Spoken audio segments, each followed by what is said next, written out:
National Herald से जुड़े money laundering के केस में जब ईडी ने चार्जशीट दाखिल की, तभी हमने पाठशाला में आपको बता दिया था कि अब प्रधानमंत्री नरेंद्र मोदी पर बदले की राजनीति करने के आरोप लगेंगे। एजेंसियों के दुरुपयोग का वही पुराना गाना गाया जाएगा और एक बार फिर देश का संविधान खतरे में आ जाएगा, जो कि हो रहा है। ईडी ने नेशनल हेराल्ड केस में सोनिया गांधी को आरोपी नंबर 1 और राहुल गांधी को आरोपी नंबर 2 क्या बनाया? पूरी कांग्रेस बिलबिलाउट। भाई उनकी तकलीफ समझी जा सकती है। एक वक्त सरकार में मतलब सरकार नंबर 1 और नंबर 2 होने वाले आज आरोपी नंबर 1 और आरोपी नंबर 2 बन गए भाई मोदी राज में, तो उनको तकलीफ तो होगी। सोनिया और राहुल के लिए आज कांग्रेस ने देश भर में गजब गदर मचा दिया। कांग्रेसी कार्यकर्ताओं ने दिल्ली, पटना, कोलकाता, हैदराबाद, बेंगलुरु और लखनऊ समेत पूरे देश में ईडी के खिलाफ हल्ला बोला। दावा किया गया कि नेशनल हेराल्ड केस में तो कोई भ्रष्टाचार हुआ ही नहीं, यह बदले की राजनीति का खेला और पीएम मोदी सोनिया गांधी और राहुल गांधी को जेल भेजना चाहते हैं। पर बेसिक सा प्रश्न है, अगर कोई घोटाला नहीं हुआ और चार्जशीट दाखिल हो गई, कोर्ट में सुनवाई चलेगी, तो दिक्कत क्या है? आप तो बरी हो जाओगे और जो जांच एजेंसियां हैं उन पर सवाल खड़ा होगा। तो आपको तो खुश होना चाहिए कि चार्जशीट दाखिल हो गई। भाई नरेंद्र मोदी पर आरोप लगा कि गुजरात दंगों में उनका हाथ है। उनको जब जब पूछताछ के लिए बुलाया गया चुपचाप गए, सारे सवालों के जवाब दिए। सुप्रीम कोर्ट से क्लीन चिट मिल गई कि कोई मोदी का हाथ नहीं था। मोदी ने तो रोना नहीं रोया कि भाई ये जो है हमको ऐसा करना चाहते हैं, वैसा करना चाहते हैं। इतने साल नरेंद्र मोदी के खिलाफ एक पूरा नैरेटिव गढ़ा गया। नरेंद्र मोदी काम करते रहे और यहां जो कह रहे हैं कि कोई घोटाला नहीं हुआ, वो कोर्ट की सुनवाई भी नहीं होने देना चाहते। पहले ही देश में माहौल है कि हमको फंसा रहे। कांग्रेस ने अपने कार्यकर्ताओं को तो सड़क पे उतार दिया, कांग्रेस नेता बयान दे रहे हैं, लेकिन इस केस के आरोपी नंबर 2 राहुल गांधी सन्नाटे में, जबकि बीजेपी नेशनल हेराल्ड केस में हुए फ्रॉड के धागे खोलने में जुट गई। ईडी की चार्जशीट के बाद नेशनल हेराल्ड केस में हुए घोटाले के गवाह भी सामने आने लगे। आज पाठशाला में इस केस से जुड़ी सबसे बड़ी गवाही आपको सुनवाऊंगा और यह भी बताऊंगा कि इस गवाह ने नेशनल हेराल्ड केस से जुड़े कौन से राज खोल दिए। लेकिन पहले सोनिया गांधी और राहुल गांधी के खिलाफ चार्जशीट दायर होने पर जो बवाल मचाया आज कांग्रेसियों ने, जरा उसका एक ट्रेलर तो देखिए।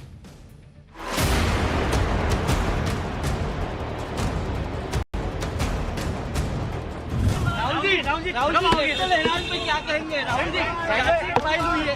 कार्यकर्ता को लगता है कि ये एक प्रतिशोध की राजनीति है, गंदी घिनौनी राजनीति है। बताए नेशनल हेराल्ड कंपनी किस सन में बनी थी? अब ये तो इसके लिए मैं मिस हो रहा हूँ। प्रोटेस्ट विरोध क्या है आपका? विरोध ये है कि जिस तरह से जो कांग्रेस के जो मुखिया हैं उन लोगों के साथ जो किया जा रहा है वो ठीक नहीं है। हम जो झेल रहे हैं ये समय भी बदलेगा तो हो सकता है उन लोगों को भी झेलना पड़े। ये एक मैंने कहा था अजूबा है, दुनिया का 8वां अजूबा है। ये कानून का तो बहुत ही महत्वपूर्ण अजूबा है। विचित्र केस है जिसमें खरीदने वाले और बेचने वाले दोनों एक ही थे। कांग्रेस ने ईडी बनाई थी और आज ईडी की वजह से ही उन्हें भी परेशानी का सामना करना पड़ रहा है। नरेंद्र मोदी जी की सरकार है, कानून अपना काम करने देगी और कानून काम करेगा। आज ईडी की कार्रवाई के खिलाफ माहौल बनाने के लिए कांग्रेस ने देश भर में कई जगहों पर प्रदर्शन किया, लेकिन इस प्रदर्शन का सबसे ज्यादा असर राजधानी दिल्ली में दिखा। दिल्ली में कांग्रेस के कार्यकर्ता 24 अकबर रोड पर कांग्रेस मुख्यालय के बाहर इकट्ठा हो गए। प्रदर्शन कर रहे कांग्रेसी कार्यकर्ताओं की प्लानिंग ईडी दफ्तर के घेराव की, लेकिन पुलिस ने बवाल की आशंका को देखते हुए पहले ही कांग्रेस मुख्यालय के आसपास बैरिकेडिंग कर दी थी। प्रदर्शन कर रहे लोगों ने बैरिकेडिंग तोड़कर आगे बढ़ने की कोशिश की। इस दौरान काफी देर तक कांग्रेसी कार्यकर्ताओं और पुलिस के बीच धक्का मुक्की होती रही, लेकिन कांग्रेसी कार्यकर्ता ईडी दफ्तर की तरफ नहीं बढ़ पाए। इसके बाद उन्होंने वहीं ईडी और मोदी सरकार के खिलाफ नारेबाजी शुरू कर दी।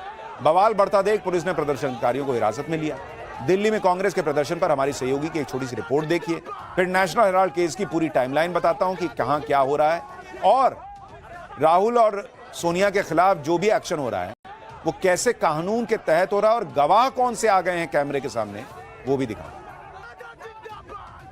सीधे तौर पर कांग्रेस पार्टी इस पूरे मामले को राजनीतिक बदले के तहत कह रही है कि ईडी का इस्तेमाल केंद्र सरकार कर रही है और इसके विरोध में आप देख सकते हैं न सिर्फ कांग्रेस कार्यालय बल्कि पूरे देश भर में कांग्रेस ने आज आंदोलन छेड़ रखा है।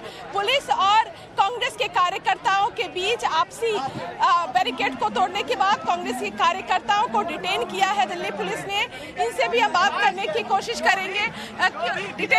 आप जानते हैं किस तरह देश में तानाशाही का दौर आ गया है।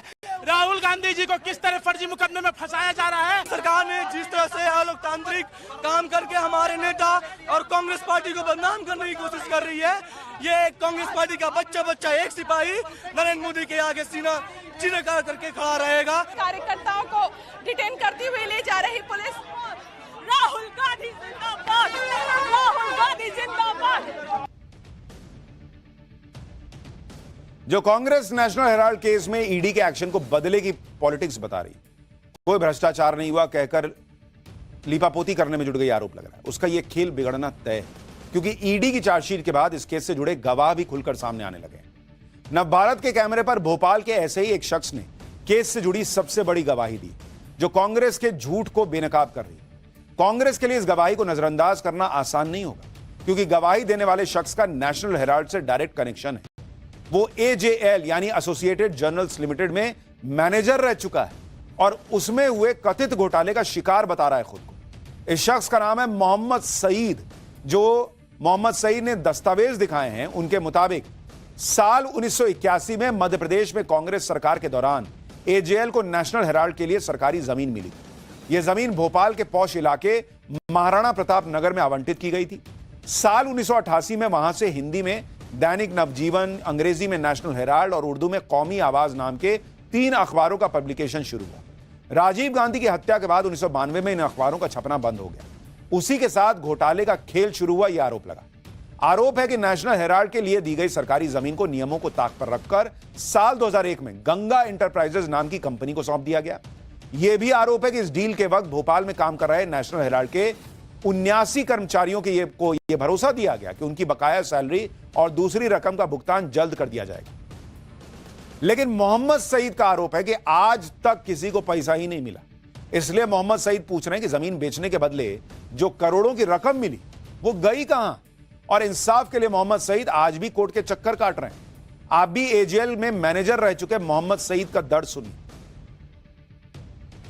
आपको यकीन है कि इस पूरे मामले में बड़ा भ्रष्टाचार हुआ है, क्योंकि पूरे देश की जमीनें भाई इंदौर की गई, बॉम्बे गई, लखनऊ गई, पटना गई और भोपाल गई। तो ये सारी जमीनें मोतीलाल वोरा जी उनके वो चेयरमैन थे और ICC के कोषाध्यक्ष थे। तो हमने उनसे कहा तो उन्होंने सारी जमीनें बेच के ये पैसा कहाँ गया हमें आज तक नहीं मालूम है। अच्छा राहुल जी से उन्होंने सलाह मशवरा करके जब हमारी इतनी कंप्लेंटें हुई उन्होंने किया इसमें हम फंसेंगे। वोरा जी ने ये आपको किसने बताया? सुनो तो आप, मैं तो गया था ना, मैं तो दिल्ली मतलब अप डाउन करता था। तो जब हमने ये केस में तो उनके खिलाफ ये सब खबरें दी, हमारी डायरेक्ट बात हुई तो उन्होंने राहुल जी को सलाह दी कि आप यंग एसोसिएटेड जर्नल बना लें। अच्छा, वरना ये ईडी में ना तो सोनिया गांधी फंसती ना राहुल जी फंसते। तो इसका जो एसोसिएटेड जर्नल का जो पैसा था वो कहाँ गया? बताइए, जो लोग AJL से जुड़े रहे हैं वही पूछ रहे हैं कि पैसा कहां गया। लेकिन कांग्रेस को नेशनल हेराल्ड केस में गड़बड़ी नहीं, सिर्फ सियासी बदला दिख रहा है। आज कांग्रेस के नेताओं की फौज भी ईडी की कार्रवाई पर सवाल उठाने के लिए उतरी, जिस पर बीजेपी ने भी साफ कर दिया कि कानून अपना काम करके रहे। जरा दोनों को सुनिए। कार्यकर्ता को लगता है कि ये एक प्रतिशोध की राजनीति है, गंदी घिनौनी राजनीति है, जो नरेंद्र मोदी और उनकी सरकार लगातार 11 साल से कर रहे हैं। 12 साल बाद आपको केस में चार्जशीट रजिस्टर करनी पड़ी, 365वें दिन। क्या साक्ष्य है आपके पास? असलियत ये, सरकार के पास कोई साक्ष्य, कोई सबूत नहीं है। सबको पता है ये फर्जी बोगस केस है। सबको पता है कि यंग इंडियन एक नॉट फॉर प्रॉफिट कंपनी है, उसके शेयर होल्डर को एक पैसे का मुनाफा, सैलरी, डिविडेंड कुछ नहीं मिल सकता है। सबको पता है कि AJL को और कांग्रेस को प्रताड़ित करने के लिए किया जा रहा है। हम बीजेपी की ओर से सोनिया गांधी और राहुल गांधी और कांग्रेस पार्टी से सवाल पूछना चाहते हैं, क्या कानून को अपना काम नहीं करना चाहिए?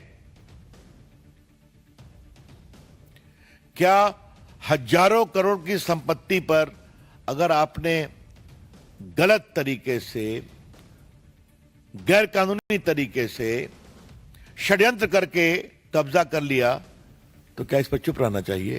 यही तो बड़े सवाल है। नरेंद्र मोदी जी की सरकार है, कानून को अपना काम करने देगी और कानून काम करेगा। पर मुझे तो एक बात ही नहीं समझ में आ रही कांग्रेस का हर नेता कह रहा है कि इस पूरे मामले में गांधी परिवार के खिलाफ ढेले भर का सबूत नहीं है ईडी के पास, कोई साक्ष्य नहीं है। अरे भाई कोई साक्ष्य नहीं है तो कोर्ट में केस चलने दीजिए ना, ये तो और अच्छी बात है। वहां ईडी की छीछा लेदर हो जाएगी, फिर आप सरकार से सवाल पूछिएगा कि क्या जांच कराए आप।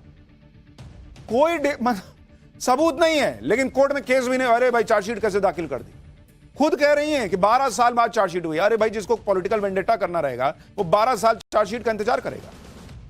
गांधी परिवार पर ईडी के एक्शन से कांग्रेस कार्यकर्ता भी सदमे में नहीं है, कांग्रेस कार्यकर्ता ही सदमे में नहीं है। जेल जाने के डर से गांधी परिवार की बेचैनी भी दिखने लगी, क्योंकि सोनिया और राहुल गांधी पर ईडी का एक्शन ऐसे वक्त में हुआ जब प्रियंका वाड्रा के पति रॉबर्ट वाड्रा पर भी ईडी का शिकंजा कसता नजर आ रहा। ईडी ने लगातार दूसरे दिन रॉबर्ट वाड्रा से साल 2008 में हरियाणा में हुई लैंड डील पर पूछताछ की। पहले दिन तो पूछताछ के लिए रॉबर्ट वाड्रा अकेले ईडी दफ्तर पहुंचे, लेकिन जब शिकंजा कसता दिखा तो आज पूछताछ के दूसरे दिन प्रियंका वाड्रा भी उनके साथ ईडी दफ्तर पहुंचे। लगता है पहले दिन की पूछताछ में रॉबर्ट वाड्रा को लगा होगा कि अब बचना शायद मुश्किल है या कुछ और वजह रही होगी, लेकिन अब वो बदला लेने की धमकी वाली भाषा बोलने लगे। राहुल गांधी के जीजा रॉबर्ट वाड्रा की जरा धमकी सुनिए, फिर बताऊंगा राहुल गांधी ने नेशनल हेराल्ड केस पर जब सवाल हुआ तो क्या कहा। टारगेट हैं हम जरूर, पर सॉफ्ट टारगेट नहीं है, हम हार्ड टारगेट है और हार्डर बनते रहेंगे। देखिए मेरा ये सोच है कि समय बदलता रहता है, हमेशा समय बदलता रहता है। क्यों जो हमारे ऊपर बीत रही है या मतलब कि अगर आप हम जो झेल रहे हैं ये समय भी बदलेगा तो हो सकता है उन लोगों को भी झेलना पड़े, तो समय समय की बात है। भाई एक तरफ कांग्रेस कह रही है कि नेशनल हेराल्ड केस में कोई घोटाला ही नहीं है, सोनिया गांधी और राहुल गांधी को फंसाया जा रहा है, तो फिर उम्मीद यह थी कि राहुल गांधी खुलकर सामने आएंगे, मजबूती से अपना पक्ष रखेंगे, लेकिन राहुल गांधी तो सन्नाटे में चले गए। नेशनल हेराल्ड केस में जब राहुल गांधी से पूछा गया कि उनके खिलाफ चार्जशीट दाखिल हो गई है तो अब तो कुछ बोल दो, तो राहुल गांधी का रिएक्शन क्या था देखिए जरा।